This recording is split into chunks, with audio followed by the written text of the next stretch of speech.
अगर चर्चा में कुछ चीजें आई है जिसका जवाब देना मेरे लिए बहुत जरूरी बन जाता है मान्यवर। अब जिन जिन लोगों ने जिक्र किया है वो जरा मुझे धैर्य से सुने, ऐसा मेरा उनको विनती है। मान्यवर, 2019 का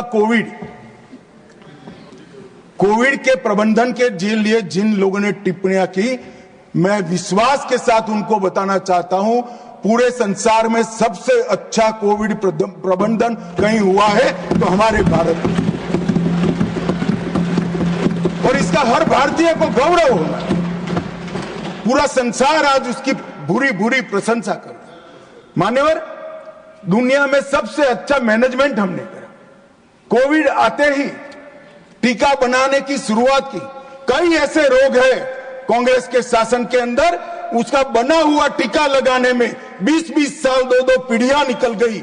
हमने एक ही 2 साल में टीका बनाया भी, 130 करोड़ लोगों को लगाया और 2-2 टीके लगाए।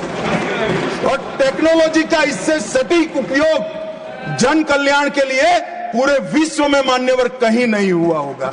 मान्यवर, टेक्नोलॉजी का जो उपयोग हुआ, टीका लगाते ही आपके मोबाइल पर मोदी जी की हंसती हुई फोटो के साथ सर्टिफिकेट आ जाता था। कहीं सर्टिफिकेट लेने नहीं जाना है, आपका नंबर आते ही एसएमएस आ जाता था। टीका लगते ही आपका तबीयत ठीक है इसकी पृच्छा का एसएमएस आ जाता था, और दूसरे टीके का टाइम होते ही रिमाइंडर आ जाता था। मान्यवर, ये तभी संभव हुआ है जब ये हंसते थे कि टेक्नोलॉजी से क्या होगा, पेट भरेगा क्या?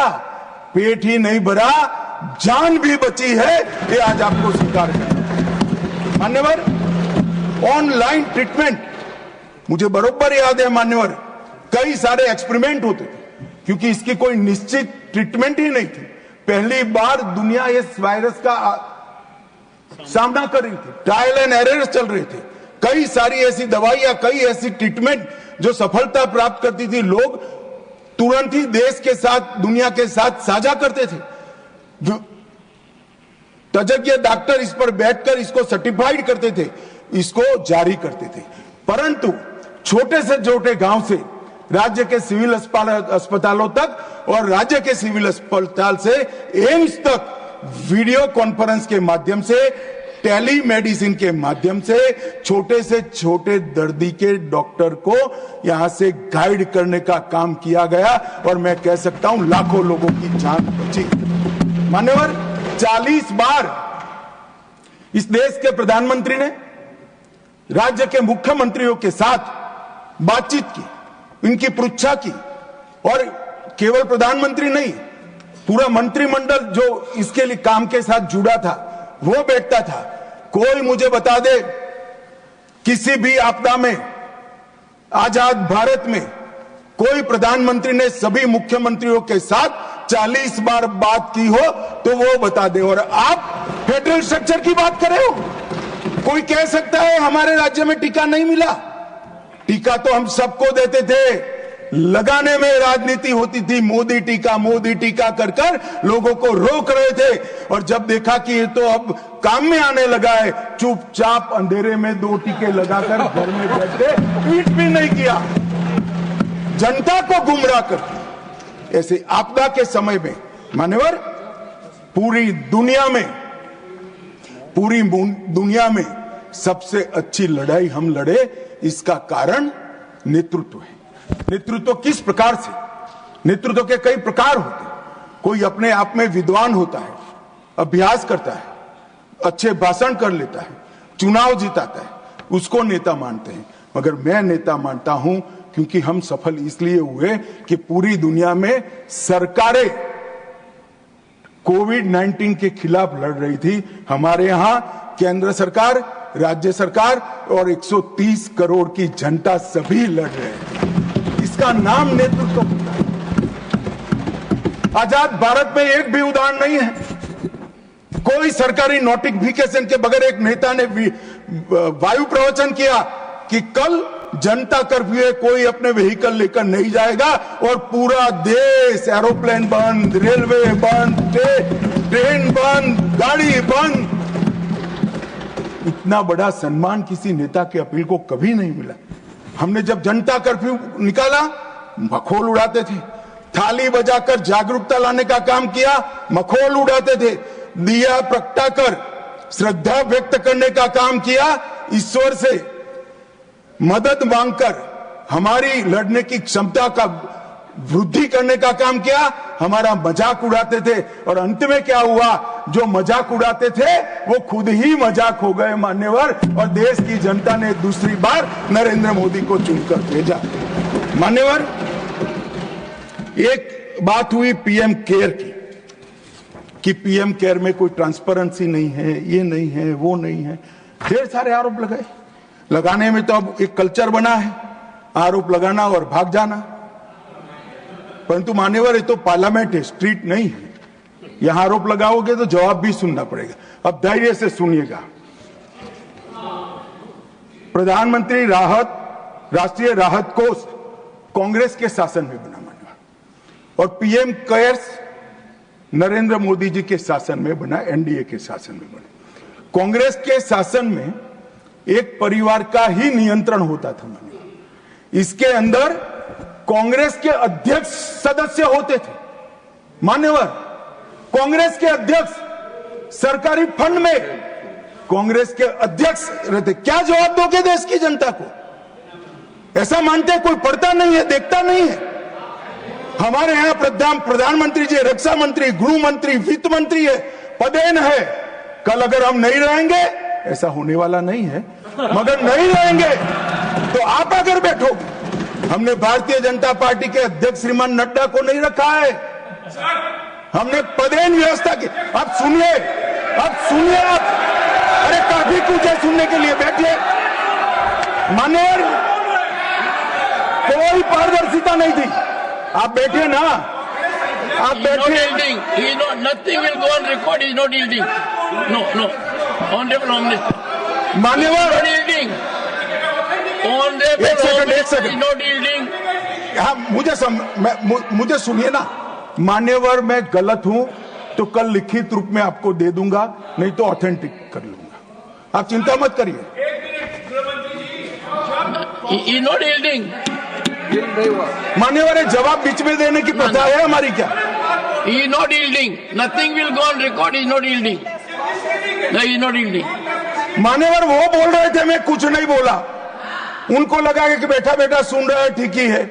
ऐसा नहीं होता है भाई। मान्यवर, ये फंड का उपयोग क्या हुआ?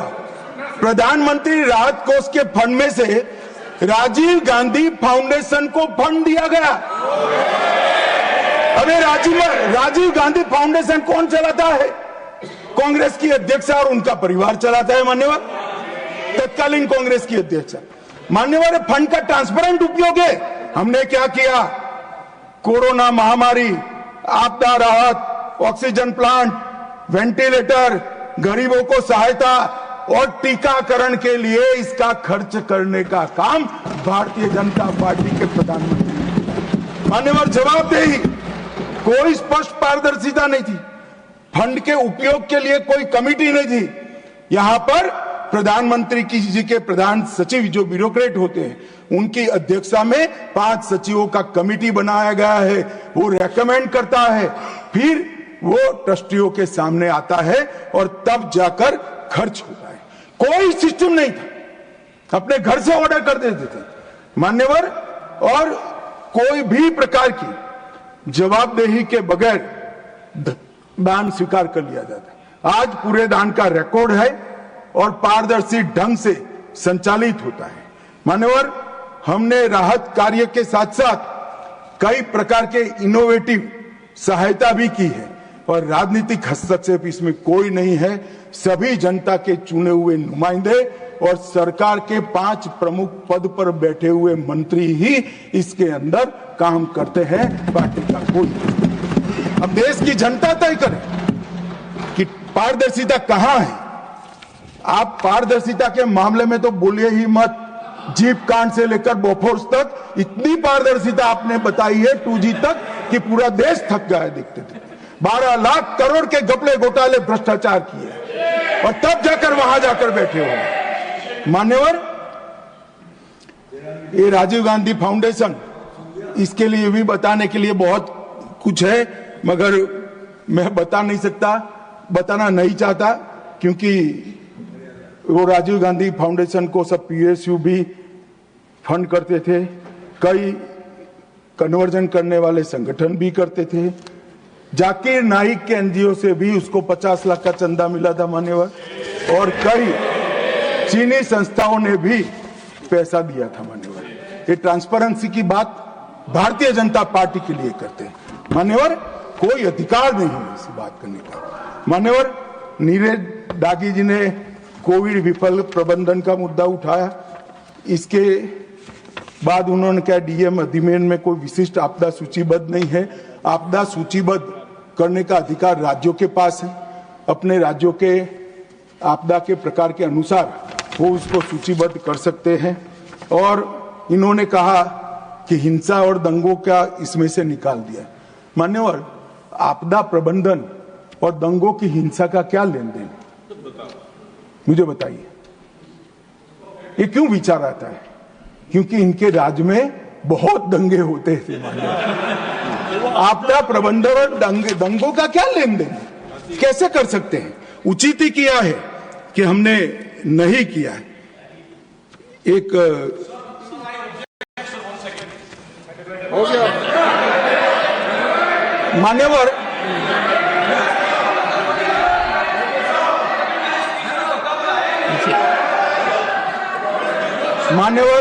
हो गया रीता बनर्जी एआईटीसी के, उन्होंने कहा कि हमें फंड कम दिया गया है। यूपीए सरकार जिसमें ममता जी थी, इससे 367% ज्यादा फंड भारतीय जनता पार्टी की सरकार ने। मान्यवर, मान्यवर, मान्यवर, अब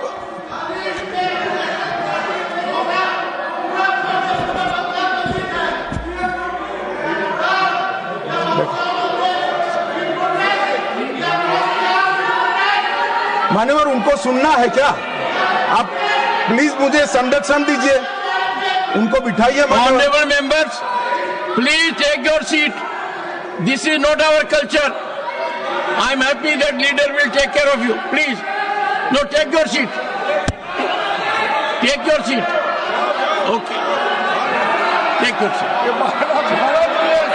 I do not appreciate disturbance in the house.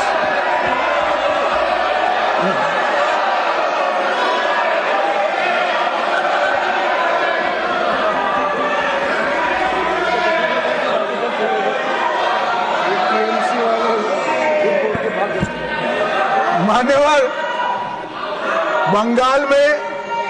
Bengal में सरकार बदली, पार्टी बदली, मगर वॉकआउट करने की परंपरा नहीं बदली। कम्युनिस्ट भी करते थे, ये भी करते हैं। मान्यवर, कर्नाटक में उच्च स्तरीय समिति द्वारा 5909 करोड़ का आकलन दिया गया, जिसमें से 5800 करोड़ दिया है। केरल में 3743, उसमें से 2438 करोड़ का दिया है। तमिलनाडु में 4817, उसमें से 4600 करोड़। पश्चिम बंगाल 6837, इसमें से 5000 करोड़। हिमाचल 2339, इसमें से 1766 करोड़। तेलंगाना भी जो समिति ने दिया वो कमोबेश दिया है। अब एक फैशन हो गई।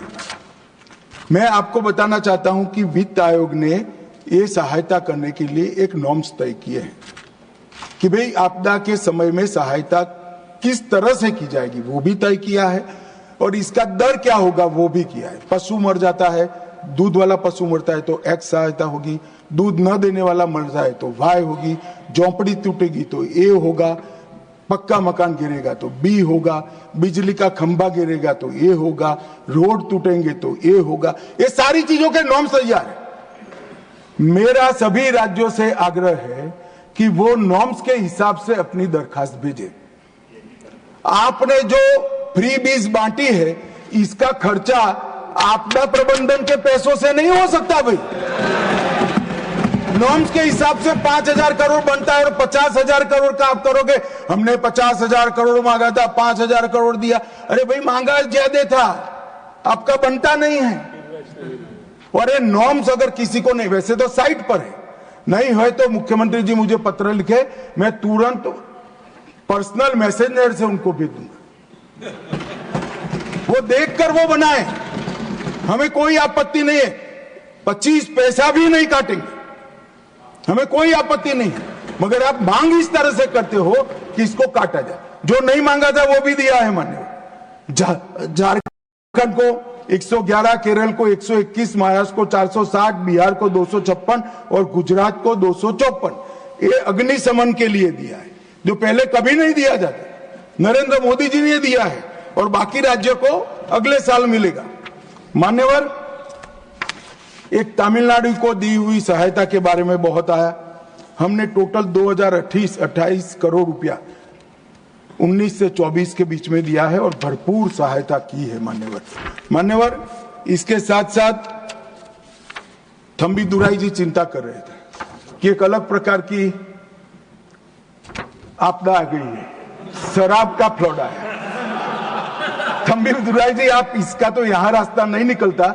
मैं आपको विश्वास दिलाता हूं, एनडीए की सरकार बनेगी और शराब का फ्लड सूख जाएगा। 2026 तक राह देखिए आप बस। ये शराब का फ्लड और करप्शन का आंधी दोनों रुक जाने वाला है। मान्यवर, वायनाड के भूस्खलन के लिए भी बहुत सारे सदस्यों ने बात की। हमने आपदा को गंभीर प्रकृति की आपदा घोषित किया। एनडीआरएफ से तुरंत 215 करोड़ हमने भेजे। मलबा हटाने के लिए 36 करोड़ भेजे, जो अभी तक खर्च नहीं हुए। इसके अलावा आईएमसीटी की रिपोर्ट के आधार पर 153 करोड़ की हमने सहायता की। रिकवरी और पुनर्निर्माण के लिए 2219 करोड़ की आवश्यकता का अनुमान राज्य सरकार ने दिया है, उसमें हमने 530 करोड़ दिया है और एक विंडो है जिसके माध्यम से एडिशनल सहायता प्राप्त करने के अन्य उपाय बताए गए। मान्यवर, हम आपदा में कभी भी पार्टी पॉलिटिक्स नहीं करते, वरना 2019 में कोविड में सफलतापूर्वक देश बाहर नहीं आया होता। मैंने देखा है, रात को 1 बजे भी किसी सीएम का फोन आता था तो प्रधानमंत्री जी का फोन आ जाता था कि वहां टीका खत्म हो गया है, कल पहली फ्लाइट से टीका वायुसेना के जहाज से। ये संवेदनशीलता मान्यवर। ढेर सारे ऑक्सीजन बनाने के मशीन विदेश से मंगाए गए, कई सारे ऑक्सीजन ट्रांसपोर्टेशन के साधन विदेश से मंगाए गए। ये सारी चीजें सभी राज्यों के लिए उपयोग में आई है। इसमें हमने भाजपा का राज्य, यूपीए का राज्य, एनडीए का राज्य ऐसा नहीं करा है, क्योंकि केंद्र सरकार के लिए केरल का नागरिक भी हमारा है, लेह और लद्दाख का नागरिक भी हमारा है, गुजरात और यूपी का नागरिक भी। केंद्र सरकार कभी इस तरह से नहीं देख सकती। ये हमारी पार्टी का कल्चर नहीं है मान्यवर, परंतु सभी लोग सोचते हैं, क्योंकि सोचने की एक पुरानी आदत पड़ी थी, जब वो सत्ता में थे तब किस तरह से करते हैं। मगर मैं स्पष्टता करना चाहता हूं, रिकॉर्ड क्लियर है मान्यवर, हम आपदा के काम में और सरकार के संसाधनों के वितरण में कोई पक्षपात नहीं करते। संवैधानिक व्यवस्था से ही होता है, किसी को शंका रखने की जरूरत नहीं। मान्यवर, आज जो मैं बिल लेकर आया हूं, इसमें टेक्निकल कैपेबिलिटी बढ़ाने का तो प्रावधान है ही, ह्यूमन कैपेसिटी पर भी हमने इसमें ध्यान रखा है। गवर्नमेंट के एफर्ट्स के साथ कम्युनिटी एफर्ट्स बढ़ाने का भी प्रावधान किया है और आपदा रोधी निर्माण के साथ प्रकृति के संरक्षण की भी चिंता है। मेरा अतः सभी दल के सदस्यों को एक विनंती है कि एक ऐसा बिल है जिसको सर्वानुमत से पारित करना चाहिए, देश और दुनिया में इसका संदेश देना चाहिए। आपसे सहयोग की अपेक्षा है। बहुत बहुत धन्यवाद।